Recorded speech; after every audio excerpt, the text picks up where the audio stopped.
Bueno, muy bien. ¿Qué es lo que vamos a ver ahora? O vamos a empezar a ver ahora. Solicitación por torsión en régimen elástico. Eso es lo que nosotros vamos a ver. Así que lo primero que vamos a hacer es, lo que vamos a ver, los primeros puntos para que por lo menos tengamos una idea de lo que nosotros vamos a ver, son los siguientes. Primero vamos a dar una brevísima introducción al tema, después vamos a ver cuál es el objeto, que obviamente ya está un poco dicho en el propio título, la definición para tener en cuenta qué es una solicitación por torsión, cuál es el campo de aplicación y alcance, es decir, hasta dónde vamos a llegar con esto, y qué es lo que nos va a quedar afuera dentro de los temas que se ubican como más cercano a él. Yo voy a introducirme rápidamente en el propio tema y voy a dejar para el final algo que comúnmente lo daba al principio y que va a ser ahora más que ahí ustedes van primero a terminar de entender cuál es el alcance, pero también nos va a servir como conclusión y para ver cómo un poco continúa la historia, no en nuestra materia, sino en las otras que van a ver a continuación. Así que, dicho esto, vamos a alargar con el primero de estos temas. Muy bien.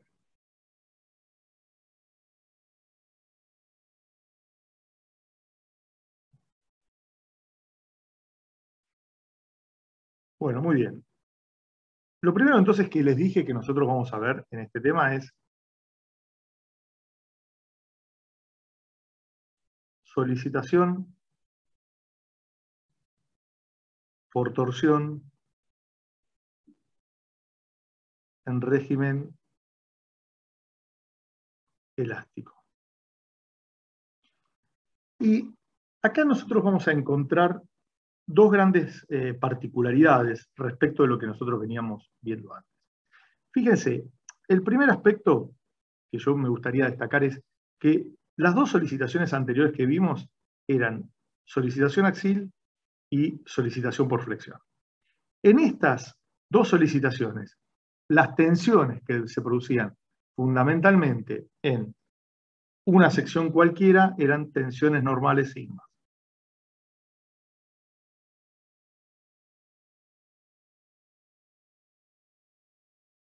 ¿Entendido? Bueno, ahora acá, en solicitación por torsión, las tensiones que se van a producir van a ser tensiones tangenciales.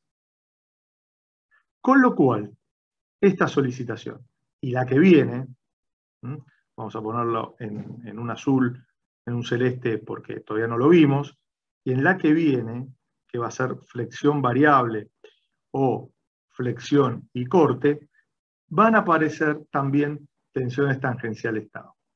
¿Entendido? O sea que si ustedes quisieran tener un panorama completo de las cuatro solicitaciones, las dos primeras que vimos se producen tensiones normales, mientras que en las dos segundas, torsión y flexión variable, se producen tensiones tangenciales. Obviamente esto tiene siempre alguna consideración, porque ustedes saben que para que exista esfuerzo de corte debe existir siempre momento flector. Entonces, en general nunca hay tensiones tangenciales provocadas por corte sin que existan tensiones normales provocadas por la flexión. ¿Entendido? Salvo en el caso de corte puro que en general no constituye algo que nosotros estudiemos mucho. Y la segunda cuestión que me gustaría destacar es que, si ustedes recuerdan qué es la solicitación por torsión, es que cuando uno reduce las fuerzas al baricentro de una sección, que ahora eso lo vamos a ver en la propia definición que viene prácticamente a continuación, el vector que caracteriza a la torsión, el vector que caracteriza a la solicitación por torsión, es un vector que es perpendicular al plano de la sección.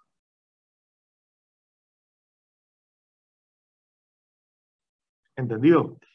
Es decir, al igual que cuál de las otras solicitaciones que vimos, al igual que la solicitación axil.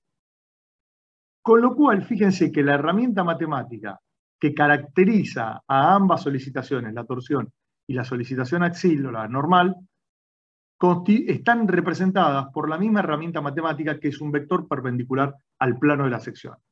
Y esto, que si bien los fenómenos físicos son distintos, la resolución matemática en muchos aspectos es bastante similar. ¿Entendido? En muchos aspectos la resolución matemática es bastante similar. ¿Quedó claro esto, chicos? ¿Sí? Sí, sí. Perfecto, listo. Primer tema, a ver. Vamos con el segundo tema.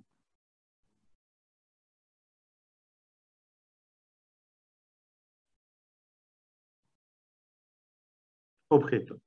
Bueno, el objeto que nosotros vamos a, es decir, el propósito del cual es estudiar este tema, es exactamente el mismo, y lo voy a escribir así, idem a lo que vimos en solicitación axil y en solicitación por flexión.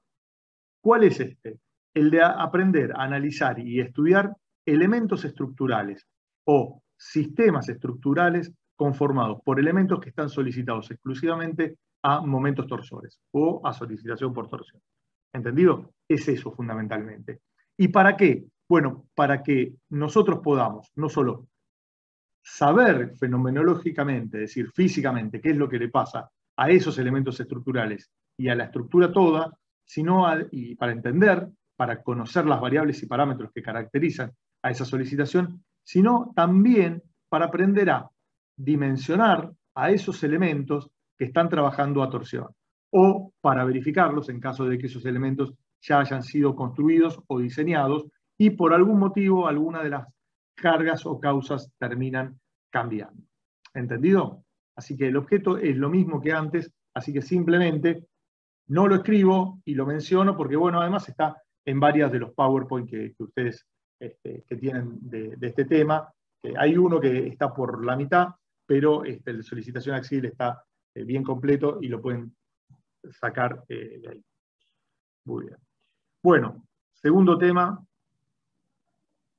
Listo. Definición. Vamos a ir ahora a definir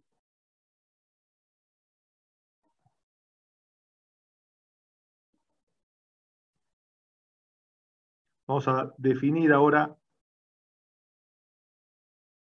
qué es una solicitación por torsión. ¿Estamos de acuerdo? ¿Sí? Bueno, a ver.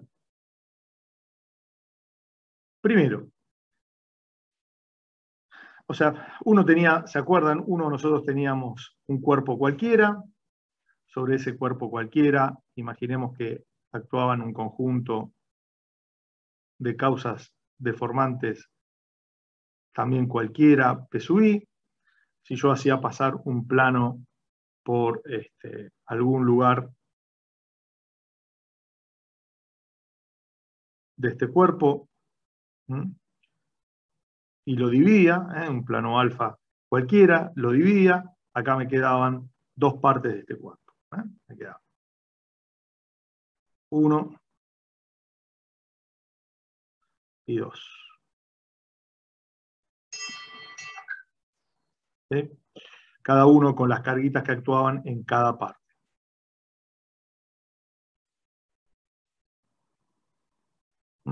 Estas son las P sub I de la parte 2, estas son las P sub I de la parte 1.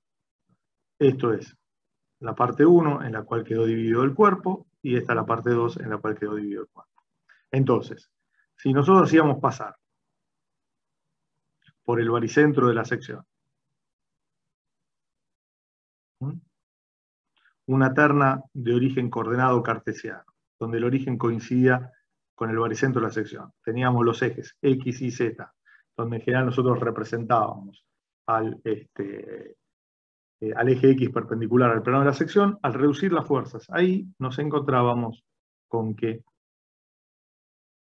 nos aparecía como única resultante de reducción la componente del vector momento resultante perpendicular al plano de la sección, es decir, MRX. ¿Entendido? ¿Sí? Entonces, para definir, nosotros vamos a decir que en una barra cualquiera de eje recto,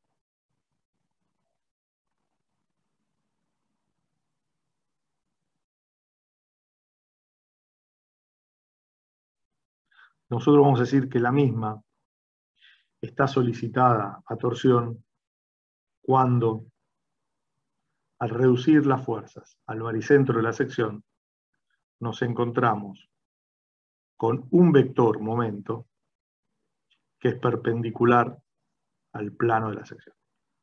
X, Z e Y. Entonces nosotros teníamos acá nuestra terna O, X y Z, donde el origen O de esa terna coincide con el baricentro de la sección, y al reducir las fuerzas al baricentro de la misma, nos aparece un vector momento.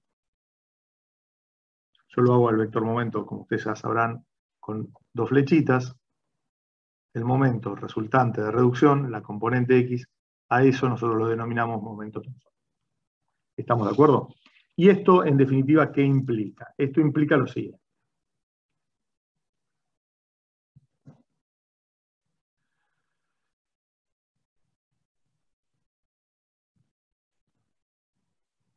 Ahí está. Bueno, esto, en definitiva, equivale a lo siguiente.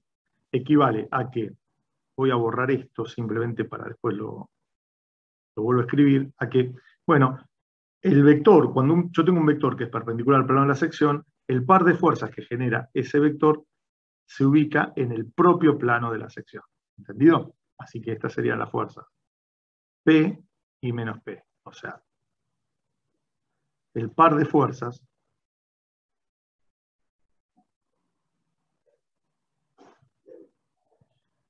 se ubica en el plano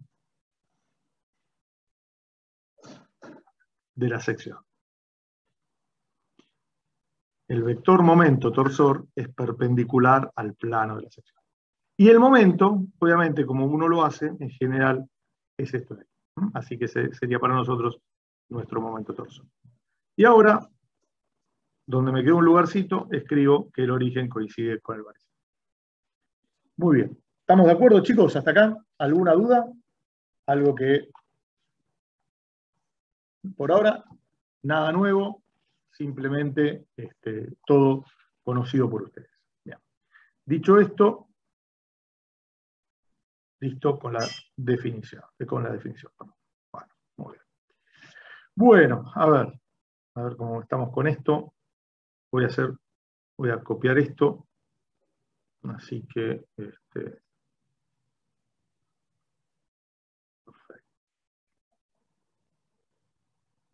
Ahí, bien, muy bien. Bueno, vamos a borrar lo que ya escribimos.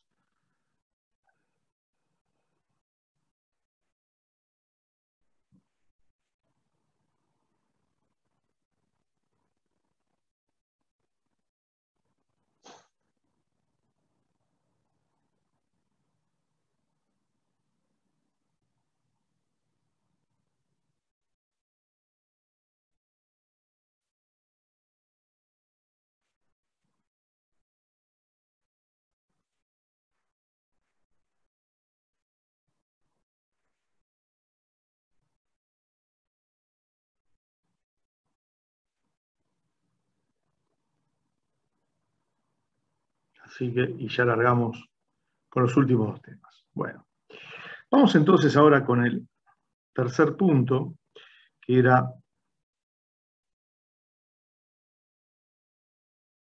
rápidamente el campo de aplicación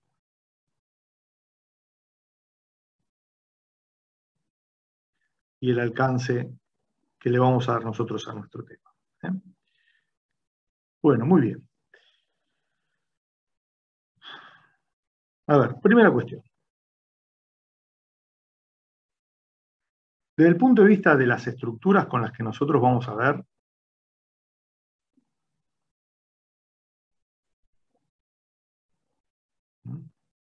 tipo de estructuras, nosotros vamos a trabajar básicamente con sistemas isostáticos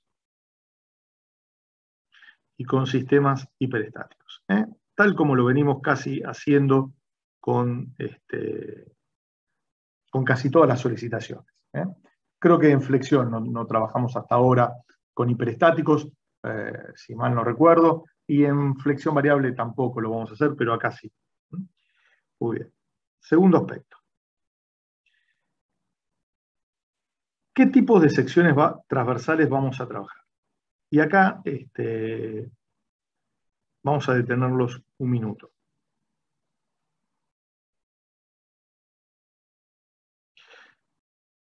En solicitación axil y en flexión,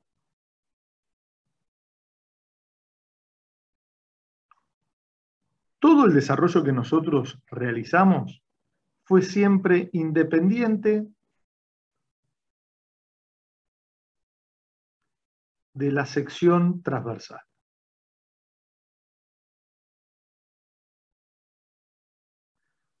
Fue siempre independiente de la sección transversal. Bueno, acá esto no va a ocurrir. Acá nosotros, según sea el tipo de sección transversal con el cual tengamos que trabajar, vamos a desarrollar una teoría para estudiar qué es lo que le pasa a esa sección transversal solicitada por torsión. ¿Entendido? Así que ojo con esto, porque acá, en torsión,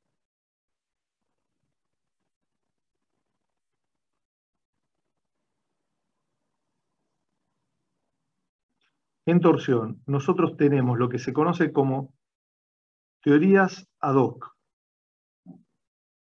¿Qué es una teoría ad hoc?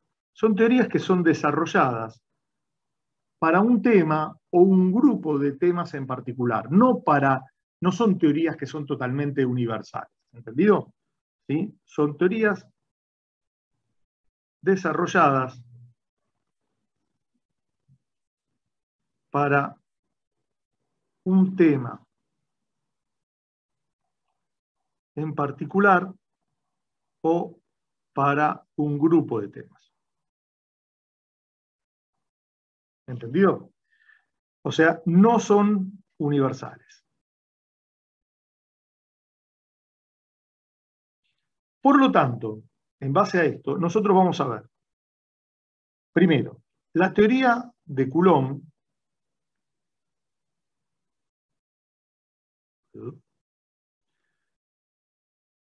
estaba muy mal escrita, que aplica a secciones circulares exclusivamente. Estas secciones circulares van a poder ser macizas o huecas. Huecas es comúnmente lo que uno lo llama como un conducto o un tubo. En realidad no pueden llegar a ser no necesariamente un conducto o un tubo en esa forma, pero porque en general los tubos tienen espesores bastante más chicos, así que yo prefiero denominarlas como secciones circulares macizas y huecas. Obviamente están incluidas las tubulares. Después vamos a utilizar otras teorías, como por ejemplo la teoría de Brett,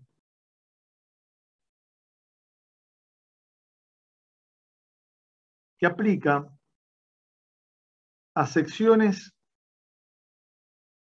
simplemente conexas de pequeño espesor.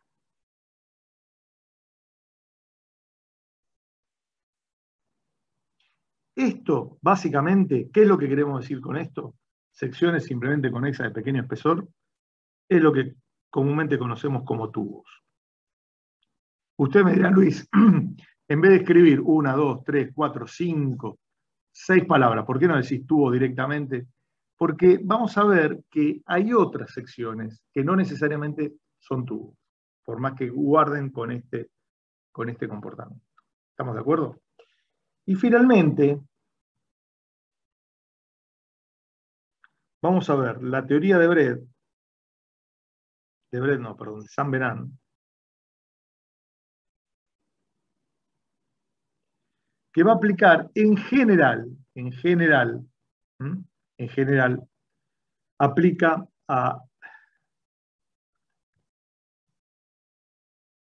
al resto de las secciones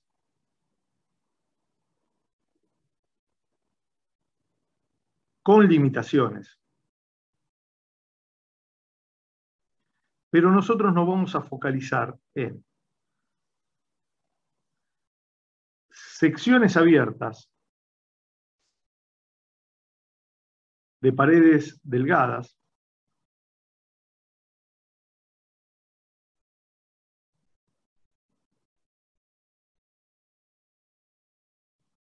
o también a secciones rectangulares. En realidad tendría que haberlo puesto al revés, porque primero vamos a las rectangulares y como consecuencia de las rectangulares vamos a ver las secciones abiertas de paredes delgadas, elípticas y otras que tenemos por ahí, triangulares, etc. ¿Estamos de acuerdo? ¿Mm? Bien. Así que este un poco va a ser el tipo de secciones transversales con los que vamos a trabajar. Muy bien. Entre las causas deformantes vamos a utilizar a la causa fuerza y a la causa variación de temperatura. Y en cuanto a los tipos de materiales,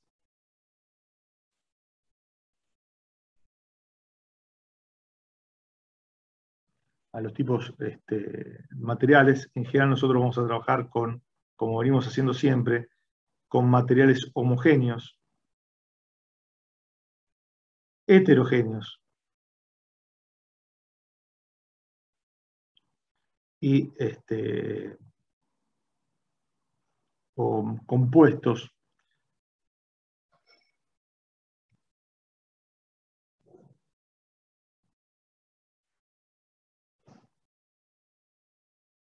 de dos o más materiales, donde cada uno de estos son homogéneos en sí, ¿no? ¿Sí? Es decir, yo puedo trabajar con materiales, distinguir materiales en donde todo el elemento estructural lo puedo considerar primero como que es u homogéneo, u es heterogéneo, o que la estructura está compuesta de distintos componentes en donde cada uno de esos componentes está hecho de un material que es homogéneo en sí mismo. Pero eso hace que el conjunto, es decir, toda la estructura, no necesariamente sea homogénea, ¿no? Obviamente porque está fundamentalmente construida de más de dos materiales. ¿Estamos de acuerdo? Muy bien. Entonces, listo con este tema. Y vamos ahora a limitaciones al alcance, simplemente para cerrar esto, creo que era el 0304, ¿no?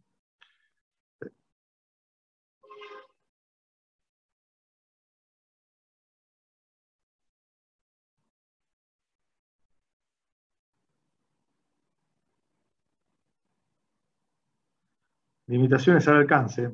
¿Qué es lo que no vamos a ver? Simplemente, bueno, ¿qué es lo que no vamos a ver? Es sistemas hipostáticos,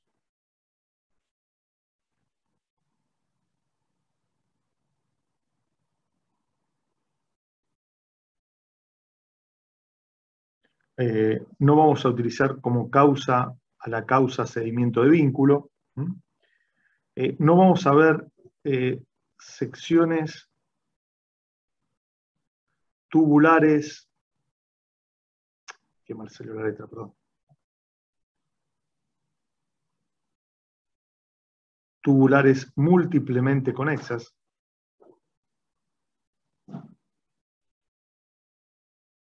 ¿Sí? Y no vamos a ver lo que sería ni concentración de tensiones,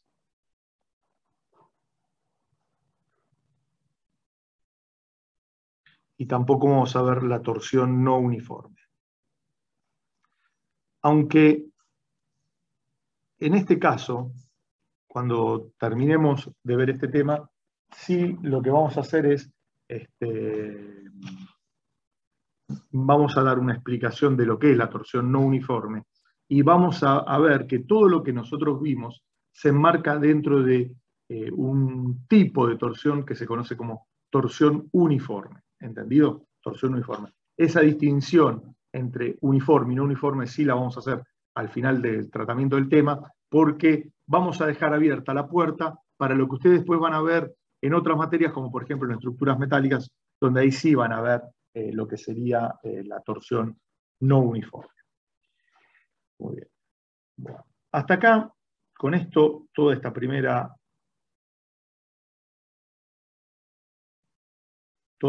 bloque de temas. ¿Alguna duda? ¿Algo que no me haya explicado? ¿Que no se haya entendido? Creo que acá lo que me olvidé ahora de decir, que estoy viendo, esto lo voy a correr un poquitito, que parece una pavada. Esto lo corro un poquito. Perdónenme, simplemente para que les quede, pero ya lo había anunciado. Lo que vamos a ver es que vamos a trabajar en el periodo elástico del material, ¿no? Esto es lo que se conoce como comportamiento mecánico del material, ¿no? En realidad, esto es al revés, así, la flechita por ahí. Es decir, el comportamiento mecánico del material va a ser, o lo vamos a ver dentro del periodo elástico, es decir, donde es válida la ley de Hooke. Bueno, muy bien. ¿Hasta acá alguna duda, chicos? ¿Me expliqué? ¿Venimos bien? ¿Mm? ¿Se entiende? Bárbaro. Bueno, ya que se entiende, vamos a plantear las ecuaciones de equivalencia de nuestro problema. Como hacemos siempre. Bueno, las ecuaciones de equivalencia son... Uy, ¿qué pasó? Bueno, ahí está. Las ecuaciones de equivalencia son las siguientes. La primera es, bueno, el esfuerzo normal va a ser acá igual a 0, y recuerden que es la integral extendida toda el área de la sección de n por diferencial de a. La segunda ecuación de equivalencia es u sub i también va a ser igual a 0, y es la integral extendida toda el área de la sección de tau xi por diferencial de a. La tercera es casi igual a la segunda, nada más que en vez de q sub i tengo q sub z, que también es nulo, y es igual a la integral extendida toda la área de sección de tau xz por diferencial de a. La cuarta ecuación es donde tengo el momento en x, que es lo que nosotros denominamos como momento torsor, que no es igual a 0, Luisito, sino no tenemos nada, y es la integral extendida toda la área de sección de menos tau xi por z más tau xz por i, todo por diferencial de área. La quinta ecuación es el momento en i, que es un momento flector, es igual a 0 y es igual a sigma por z por diferencial de área. En realidad es sigma x, ¿no? Perdón, acá hay un error, chicos, nadie me dijo nada, acá no es n, acá es sigma x. Ahora sí. Y finalmente, la sexta ecuación, donde el momento en z es igual a 0, es igual a la integral extendida toda la área de la sección de sigma x por i por diferencial de a. Así que esas son las 6 ecuaciones con las que nosotros vamos a trabajar a partir de ahora. Bueno, habiendo hecho toda esta presentación, sabiendo dónde estamos ubicados y todo, ahora nos vamos a meter en la teoría de Coulomb. Y lo primero que vamos a hacer es explicar el fenómeno. ¿Qué significa explicar el fenómeno? Es decir, tomar una barra de sección circular hueca o maciza, ensayar la torsión y ver qué es lo que le sucede a la misma. ¿Entendido? Eso es explicar lo que fenomenológicamente o físicamente qué es lo que le pasa a una sección. ¿Estamos de acuerdo? Entonces, para hacer esto, vamos a tomar una barra, como recién les decía,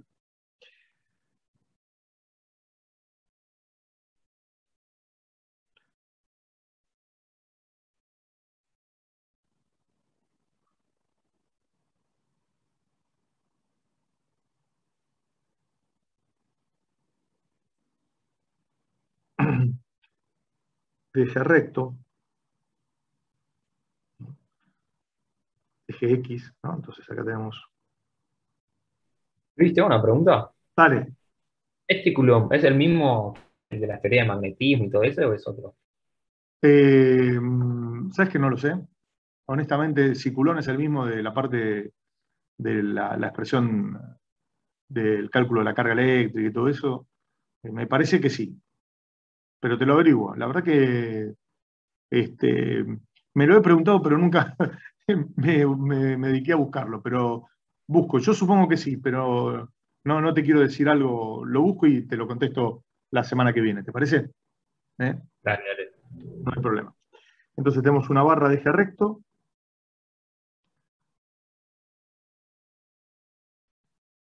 sección circular, maciza o hueca,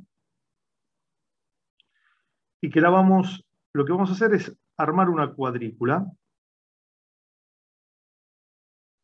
en toda la superficie lateral. Esa cuadrícula es la siguiente. Yo voy a hacer líneas.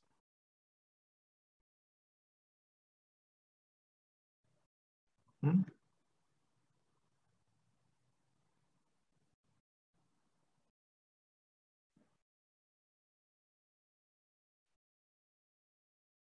¿Sí? En donde, simplemente para que nos quede claro, líneas como esta representan las generatrices y en donde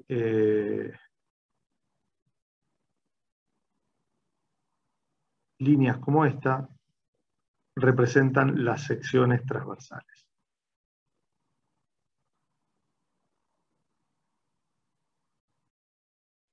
¿Entendido? ¿Mm? Eso es básicamente lo que nosotros tenemos. La sección circular, como les dije, la sección transversal, perdón, es circular, como les dije, y si ustedes esto lo quieren ver, a ver, vamos a verlo de esta manera.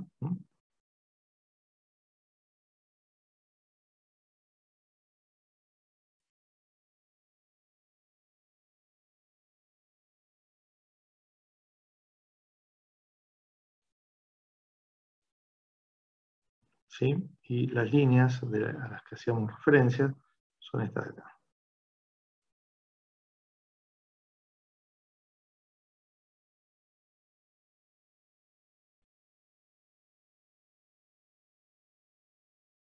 ¿Mm? Simplemente para que ustedes lo vean. ¿Eh? El eje de la barra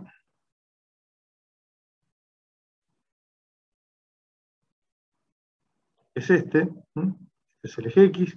Y vamos a solicitar a esta barra a dos momentos torsores iguales y opuestos en los extremos de la misma. De tal manera que esto, obviamente, esté en equilibrio.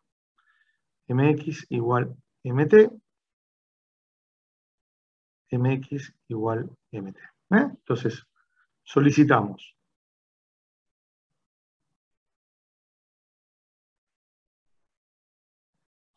a la barra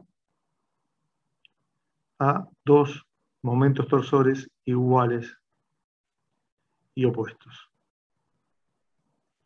Epa, Luisito, a veces con la letra, por escribir rápido, patina y no queda claro. Bueno, entonces, esto es lo que nosotros estamos haciendo. ¿Mm? Bueno, ¿y qué es lo que queremos ver? Queremos ver qué es lo que le pasa a esta barra, a esta sección, a esta barra, perdón, ¿qué es lo que queremos ver? Entonces, se observan lo siguiente, se observan tres cuestiones o tres aspectos de este ensayo. Así que vamos a escribirlo así. A ver, vamos a ponerlo acá.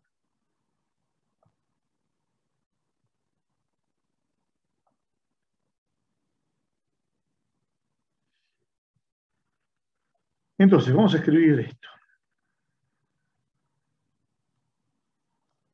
Del resultado de este ensayo se observan los siguientes tres aspectos, que por lo menos queremos destacar. ¿no? Obviamente, siempre uno podría destacar alguna cosa más, pero lo fundamental es esto. La primera cuestión es que las secciones normales al eje de la barra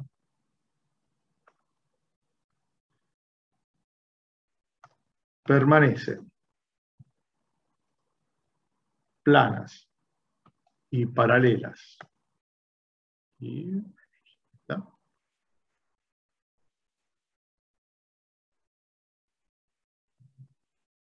A sí mismas después de la deformación por torsión.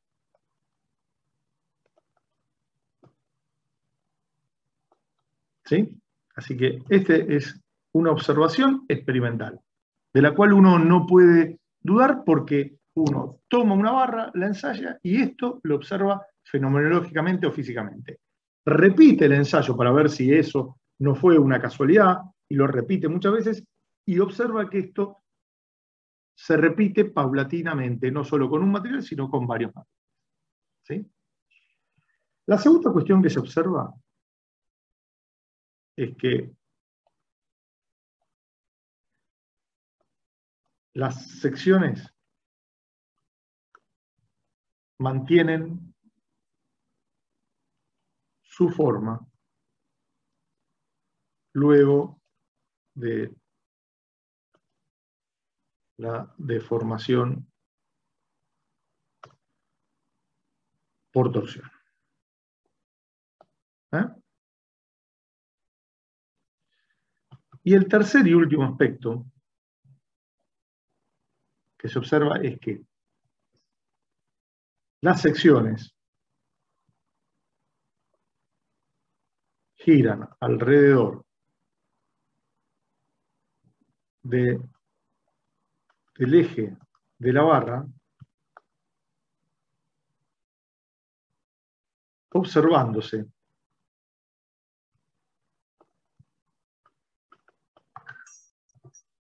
giros relativos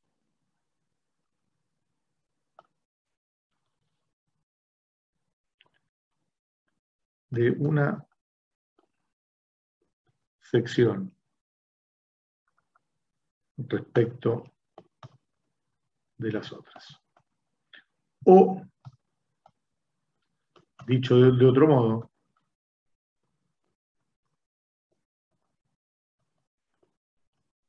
se observan giros relativos entre las distintas secciones. ¿Y qué significa que se observan giros relativos entre las distintas secciones? Que no todas las secciones giran lo mismo. ¿Entendido? Básicamente es eso. Esto implica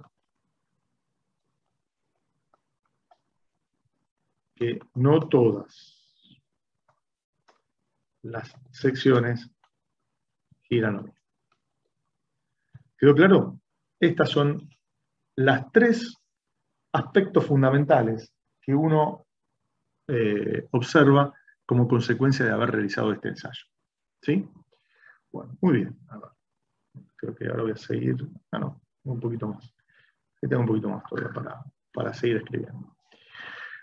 Pasa que a veces, como no me las corta en forma automática las hojas, tengo que estar yo, ir midiendo un poquito hasta dónde escribo y hasta dónde no. Ese es el tema. Así que bueno, muy bien. Dicho esto, a ver, ¿qué implicancias tiene? Entonces, observado esto,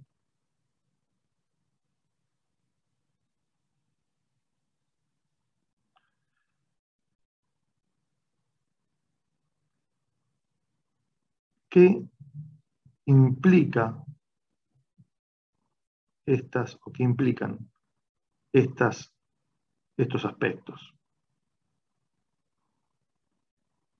u observaciones experimentales? ¿Entendido? ¿Qué implicancias tiene? Bueno, a ver, vamos a tratar de ver. La primera es que de uno, vamos a ir viéndolas, desmenuzándolas un poquito una de la otra. De ahí, que las secciones normales al eje de la pieza se permanezcan planas, ¿esto qué implica? Implica que las secciones, ¿qué les parece a ustedes? ¿No?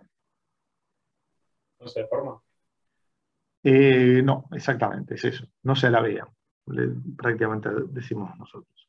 Con lo cual, estos, ¿qué implicancia hemos visto en axil y en flexión?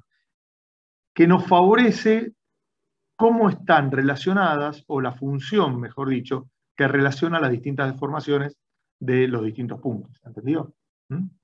¿Sí? Y esto es algo que se observa no solo para las secciones intermedias, sino también para las secciones de los extremos. Segundo aspecto del punto 2 anterior. El punto 2 anterior lo que me decía en que las secciones mantienen su forma. Entonces, si las secciones mantienen su forma,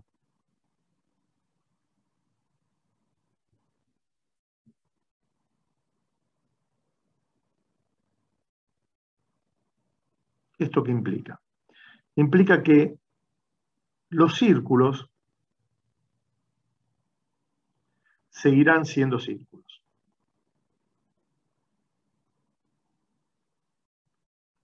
¿Entendido? Cada uno me dice, Luis, espectacular lo que está diciendo, ¿no? Pero hay algo que es mucho más importante que eso. Si yo tomo, por ejemplo, una sección circular, de la cual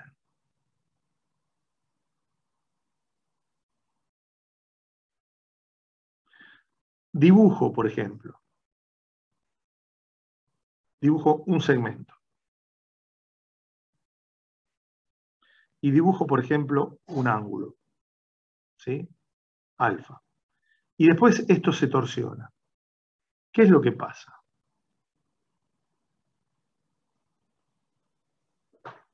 Pasa lo siguiente. Pasa lo siguiente.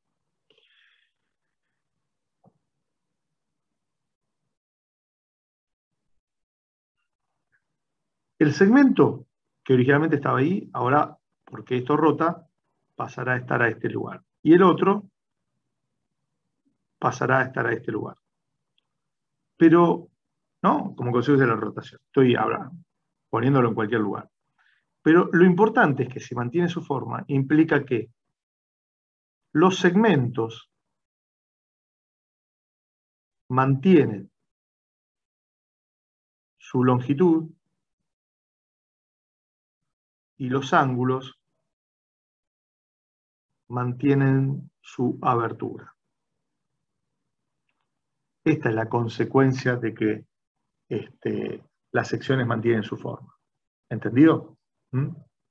Entonces, uno podría dibujar cualquier sección en una sección transversal y esa sección no variaría su forma. ¿Entendido? Ese es básicamente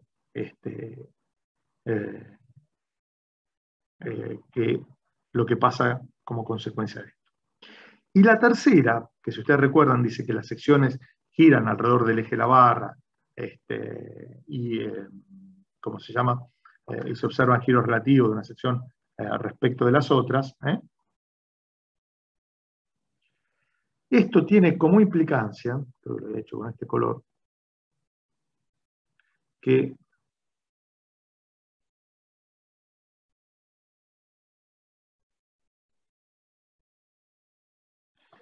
bueno, si se establecen giros relativos entre las distintas secciones,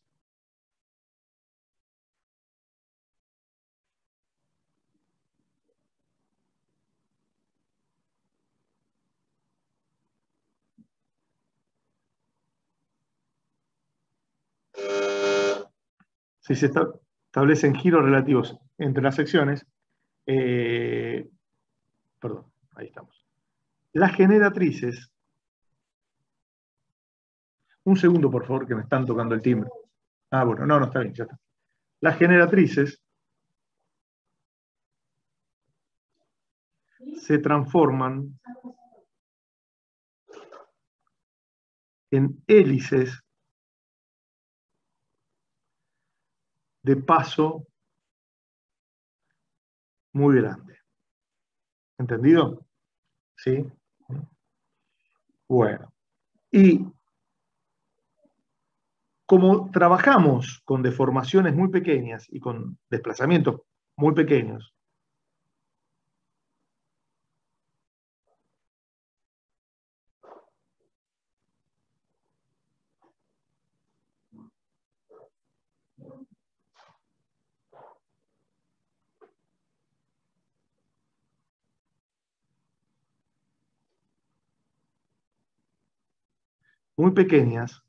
se puede seguir considerando que las generatrices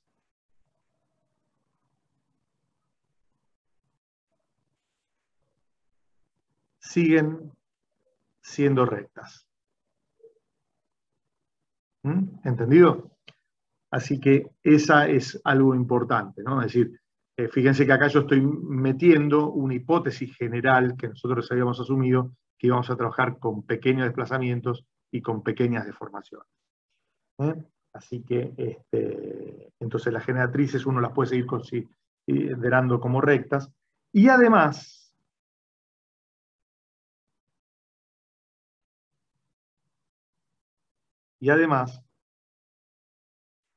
intersectan a los círculos de las secciones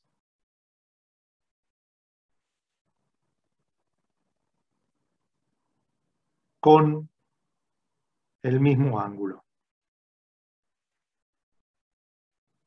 ¿Quedó claro? Eso es lo que pasa físicamente.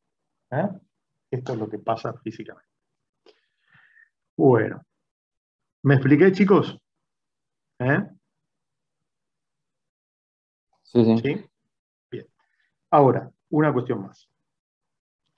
Estos tres aspectos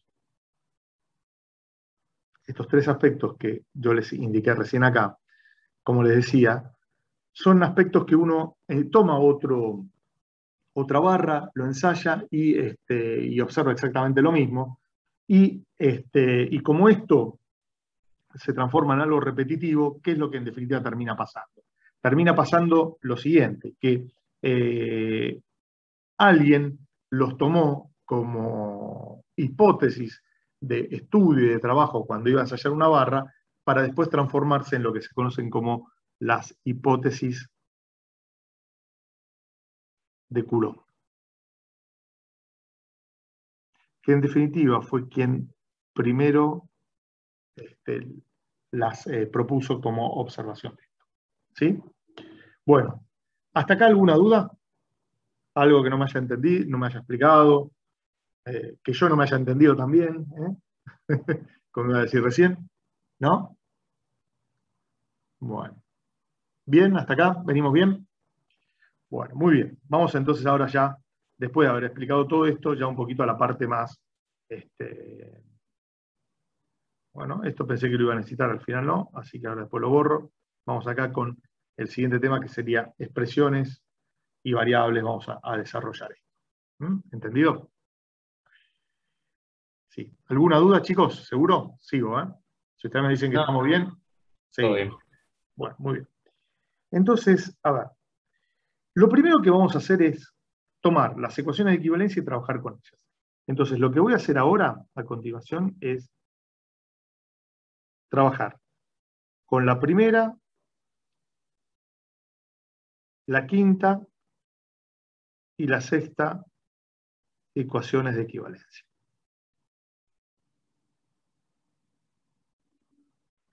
Y entonces, la pregunta es la siguiente, o el razonamiento. A ver, sígame con el razonamiento. Nosotros observamos que las secciones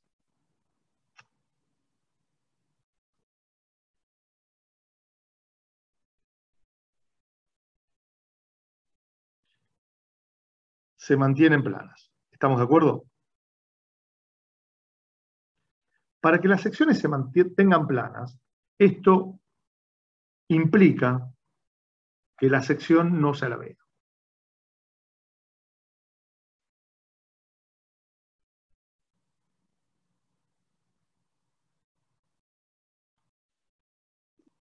Y si la sección no se alavea, la pregunta es,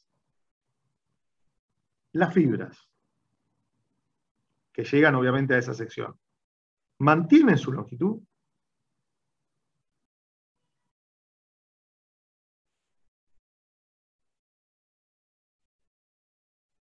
¿Qué significa esto? A ver, vamos a suponer, vamos a verlo de este punto de vista.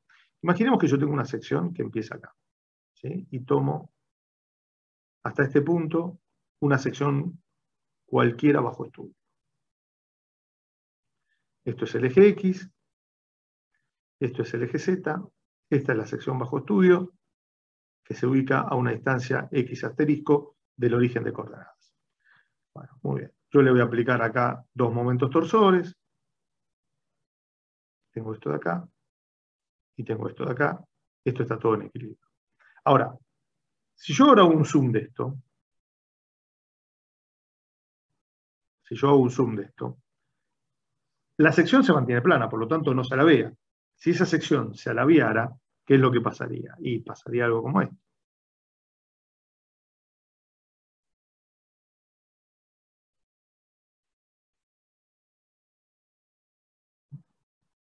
Esta era inicialmente la sección, y si se alavea, eso, capaz que es algo como esto. ¿Entendido? Por lo tanto, una fibra que venía, por ejemplo, desde acá hasta acá, ahora esa fibra, perdón, lo voy a cambiar el color, una fibra que inicialmente venía de acá hasta acá, ahora esa fibra va de acá hasta acá. Pero esto no ocurre, porque la sección no se alavea.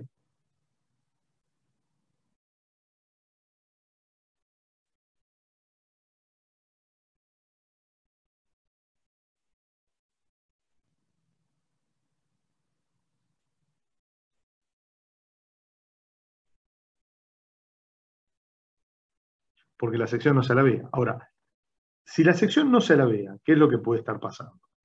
Bueno, puede estar pasando esto entonces. Que esa fibra varíe su longitud. ¿Mm? Es decir, la fibra que inicialmente tenía esta longitud, donde esto era la longitud inicial, después de la deformación, por torsión, capaz que esta sección se ubicaba acá. Entonces, esta sección tenía ahora esta longitud final. Eso es lo que puede pasar. Con lo cual, las fibras mantienen su longitud. Entonces, acá lo que queremos decir es, o contestarlo de la siguiente manera. Pueden pasar dos cosas. La primera, que epsilon sea igual a 0, y la segunda, que epsilon no sea igual a 0, pero sea constante. En el primer caso, ¿qué pasa? Las fibras no se alargan ni se acortan, es decir, no varían su longitud. En el segundo caso, las fibras varían su longitud, pero todas lo hacen de la misma magnitud. ¿Se ha entendido? O sea que estos son los dos casos, en principio, a ser estudiados. ¿Sí? ¿Me expliqué, chicos? Entonces, analicemos ahora cada caso.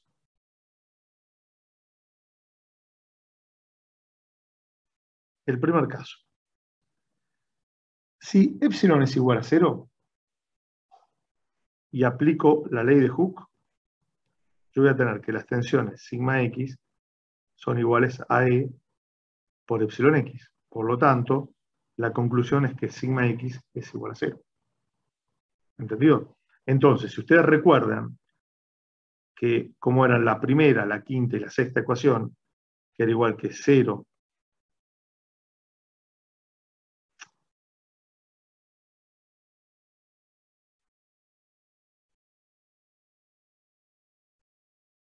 esa era la primera.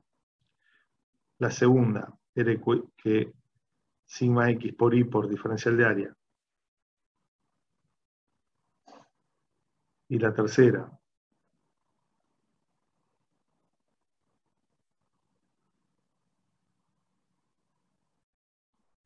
¿m?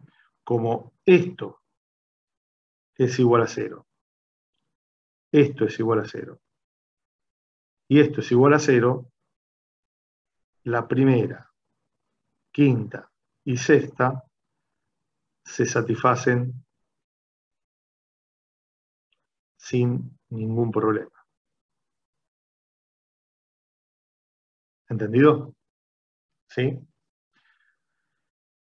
Es decir, el primer caso, donde como las secciones no se alabean y se mantienen planas, las deformaciones específicas longitudinales pueden ser de dos tipos, o iguales a 0 o iguales constantes, que son los dos casos que hacen que las fibras se alarguen o se acorten lo mismo o directamente no varíen su longitud.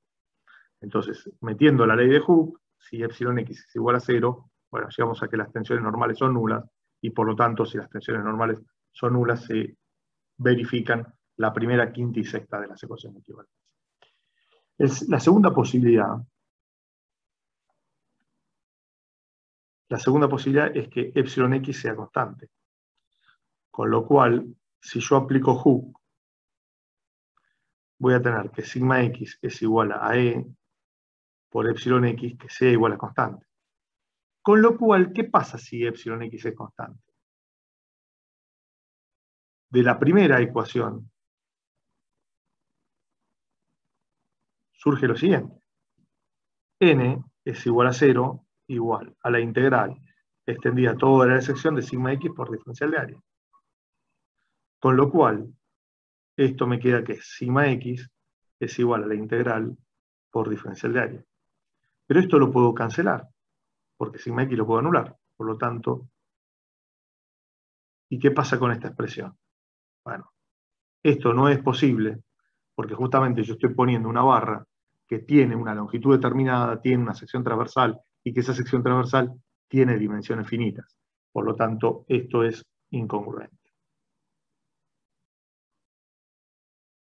Entonces, para que se satisfaga esa, la única posibilidad es que sigma x sea igual a 0.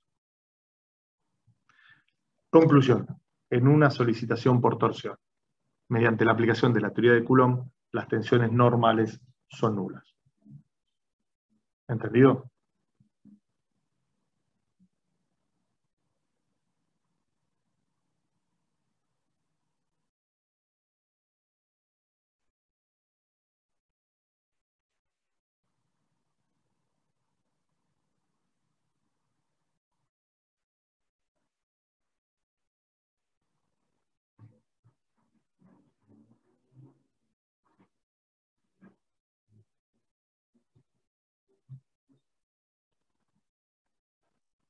Bueno, ¿hasta acá alguna duda, chicos? ¿Me expliqué? ¿Eh? Perdón, eso es si no hubiera fuerza normal, ¿no? Sí, sí, bueno, nosotros estamos analizando, recordá, a cada una de las solicitaciones en forma independiente de las otras. Esto significa que si actúa torsión, el resto de las solicitaciones son nulas; si actúa normal, el resto de las solicitaciones son nulas, etc. Después, obviamente, si acá yo tuviera una barra con solicitación por torsión y la misma barra que además le está actuando un esfuerzo normal, por supuesto que tengo que sumar los efectos que cada una de ellas produce, con lo cual voy a tener no solo deformaciones específicas longitudinales no nulas, pero constantes, y tensiones normales constantes. ¿Entendido? Claro, claro, genial. ¿Sí? Gracias. No, por favor. Bueno, muy bien. Yo creo que con esto estamos, así que vamos a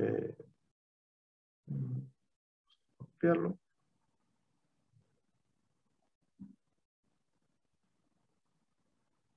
Bien. Bueno, muy bien. Voy a borrar rápidamente.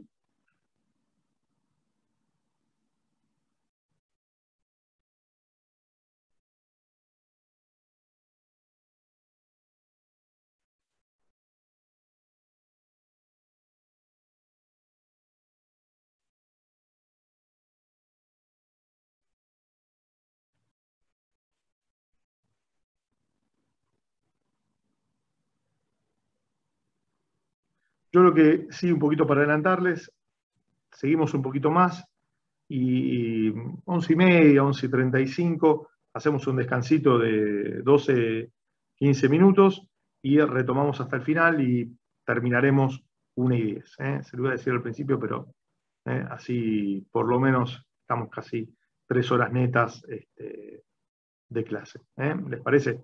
No les quito mucho tiempo, pero en general siempre recuerden que cuando tenemos un parcialito, tratamos de recuperar parte de esa clase que no la podemos aprovechar tomando apuntes y explicando algún concepto, sino que, bueno, la utilizamos por cuestiones más administrativas y protocolares de la aprobación. ¿Entendido? Bueno, entonces ya vimos, de las ecuaciones de equivalencia vimos la primera, quinta y sexta, nos quedan la segunda, tercera y cuarta, que son justamente esas tres. Estoy conectando acá el cable de la batería.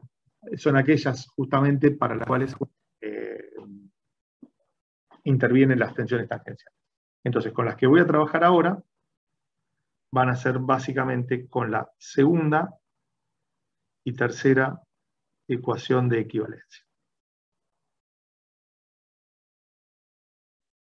Y las voy a recordar para que las tengamos presentes. La segunda es el esfuerzo Q sub I es nulo y es igual a la integral extendida toda la barra, a toda la sección de la barra de tau xi por diferencial de área. Mientras que la tercera es Q sub z igual a 0, es igual a la integral extendida toda el área de la misma, de la sección de tau xz por diferencial de área. ¿Entendido? Entonces, a ver, yo les pregunto, ¿para qué estas dos ecuaciones se cumplan? ¿Qué tendrá que pasar? ¿Cómo tendrá que ser la ley de variación de las tensiones tangenciales? Mientras ustedes piensan, yo voy dibujando. Las tensiones tangenciales tienen que ser nulas. Bueno, podría ser que sean nulas, pero yo te hago la pregunta. Fíjate que ya demostramos que las tensiones normales son nulas. Imagínate que demostramos que también que las tensiones tangenciales son nulas y en definitiva quiere decir que cuando yo tengo un esfuerzo de torsión, las tensiones son todas nulas, con lo cual no se podría satisfacer la cuarta ecuación de equivalencia que establece que el momento torsor es igual a la integral, ¿te acordás de tau x, menos tau xi por z más tau xz por i por diferencial de área, todo eso? ¿Entendido? Sí, no podrían ser nulas. Todas Tendrían que anularse ¿Tendrían que anularse qué cosa? las tensiones. Bueno, sí, dale, te escucho, perdóname. A ver, No, trata de explicar. que con los signos tendrían que anularse las tensiones para cumplir con eso. Exactamente, muy bien. Yo te entendí lo que quisiste decir y lo voy a hacer ahora de la siguiente manera. Tengo este momento torsor. I y Z. Lo que vos estás diciendo es, bueno, a ver, las tensiones tangenciales tendrán que tener es decir, tau xi y tau xz tendrán que tener una distribución antisimétrica, de tal manera que, como bien decís vos, se puedan anular. ¿Y cuando tenemos una distribución antisimétrica? Miren, a ver, una posibilidad podría ser algo así.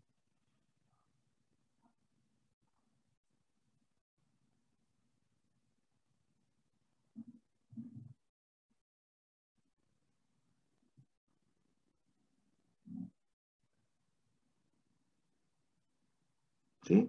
Fíjense. Fíjense que yo para este diferencial de área y este diferencial de área es simétrico respecto del centro de la circunferencia, siempre por cada uno de ellos voy a tener un elemento simétrico. Y la tensión en A, va a tener una dirección y un sentido, y en B va a tener que tener la misma dirección, sentidos contrarios, pero igual módulo. Eso es una distribución antisimétrica. Y por lo tanto, cuando yo haga la tensión tau xi en A más la tensión tau xi en B, se terminan anulando. O cuando haga tau xz en A más tau xz en B, se terminan anulando. ¿Entendido? ¿Me expliqué con esto?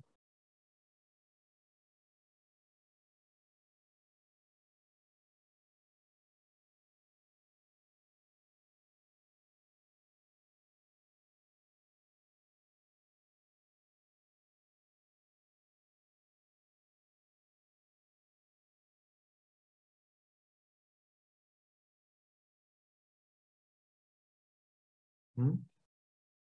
¿Quedó claro? Chicos, ¿me Sí. expliqué? ¿Mm?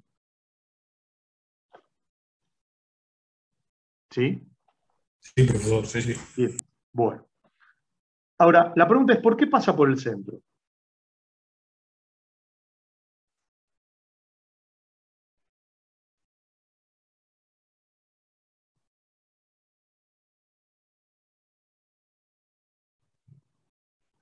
¿Y por qué es nulo?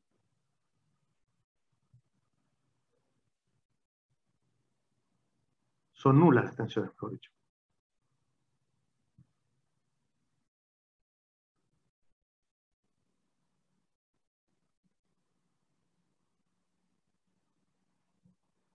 ¿Qué les parece? ¿Por qué este gráfico yo lo hice pasar por el origen? ¿Ahí nadie se dio cuenta? O sea, nadie le picó el bichito. O por ahí lo entendieron y yo estoy preguntando, no.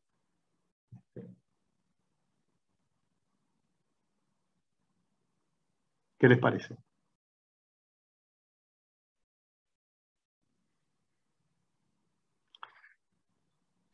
Puede ser porque no tiene el centro no tiene otro punto como para anularlo. Entonces tiene que ser a sí o sí. Exactamente, porque el centro es un punto único, no tiene ningún punto simétrico con respecto a él. ¿Entendido? Entonces, para que fíjense que si ahí no pasa la curva, no pasa por el centro propiamente, es decir, decir que en el centro del círculo las tensiones son nulas, las expresiones anteriores no se podrían satisfacer. ¿Entendido? Entonces, necesariamente, las tensiones tienen que pasar por el centro. Porque es un punto único, no tiene ningún simétrico. ¿Mm? Está muy bien lo que dijiste. Perfecto. Bien. Bueno, y ahora a mí se me ocurre, si ustedes me disculpan, ¿eh? A ver, imagínense que yo tomo un punto como este. ¿Sí? En ese punto, yo ahora hago un zoom de esto, ¿eh? Hago un zoom de ese punto. Entonces voy a tener.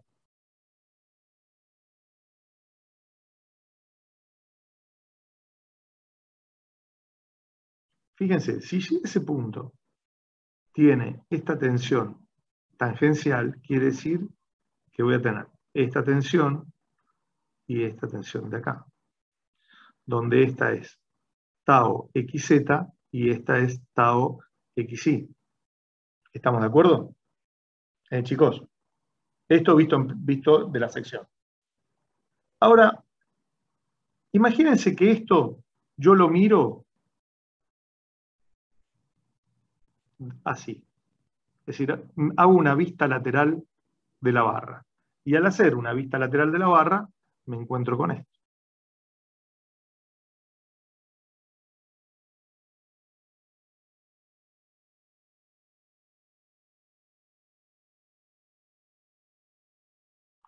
Donde este es el eje X, este es el eje Y, y este es el cubito elemental que yo identifiqué acá. Entonces, ese cubito elemental tiene una tensión tau xy, que es esta, y tiene una tensión tau xz, que es esa de ahí. Ahora, si existe tau xy,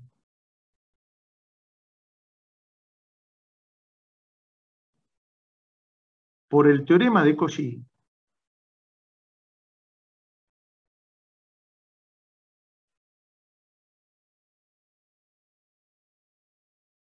existe tau y x, y tau y x es esta, ¿no es así? ¿Entendido? ¿Me expliqué, chicos?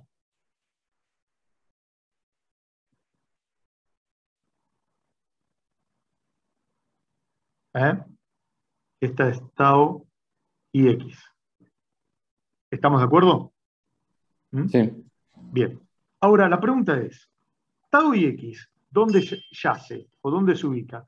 Se ubica en la superficie lateral de la barra. Y si se ubica en la superficie lateral de la barra, ¿qué es lo que significa esto? Pero yo cuando tomé la barra, solamente había tenido una barra con dos momentos aplicados en los extremos. En la superficie lateral no tenía ninguna carga. Con lo cual, tau y x es nulo.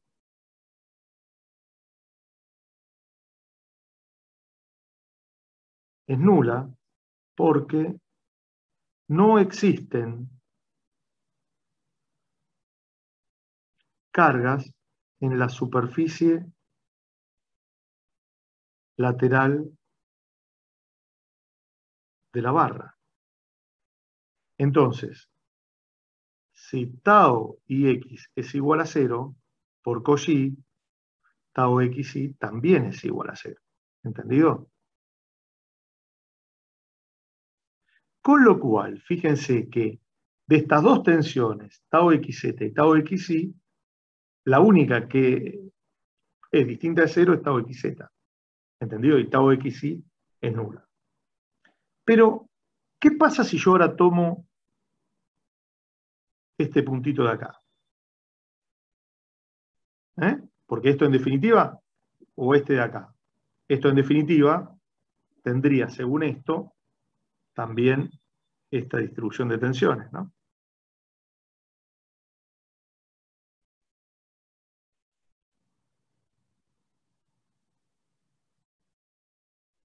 ¿Sí? Entonces, ahí, ¿cuál sería nula? En C y en D.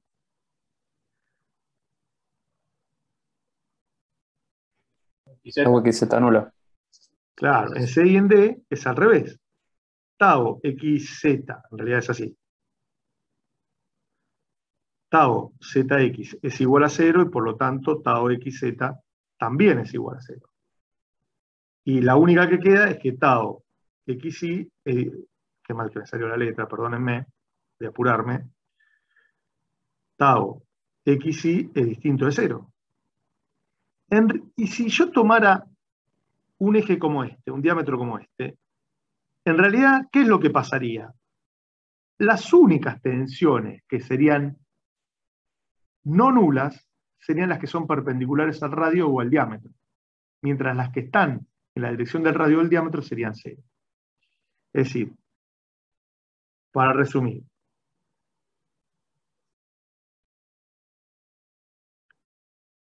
las tensiones tangenciales son nulas cuando tienen, no son, cuando tienen la dirección del radio o del diámetro. ¿Entendido? Y son no nulas las tau perpendiculares al radio o al diámetro. O sea que nosotros con este análisis que acabamos de hacer, llegamos a la conclusión de que las tensiones tangenciales son perpendiculares al diámetro o al radio. Entonces, cuando ustedes tengan esto de acá, las tensiones serán algo así. ¿Entendido? Serán como estas. Perdón. Tau es perpendicular al radio. ¿Quedó claro? Bueno, esto es la conclusión que nosotros sacamos de haber analizado la segunda y la tercera ecuación de equivalencia. Nos falta la cuarta, porque todavía lo que no sabemos es cómo es, lo voy a poner acá en rojo, todavía no sabemos si la ley de distribución de tau es o no así. ¿Entendido? ¿Mm? Así que lo vamos a dejar esto para después del intervalo, para darle un poquito de suspenso a la novela, a la serie. ¿Les parece? Chicos. Sí, sí, perfecto. Bueno, muy bien. Si no tienen ninguna duda, hacemos un intervalo, son y 39, tratemos 40, volvamos 42, entre 42 y 45 empecemos.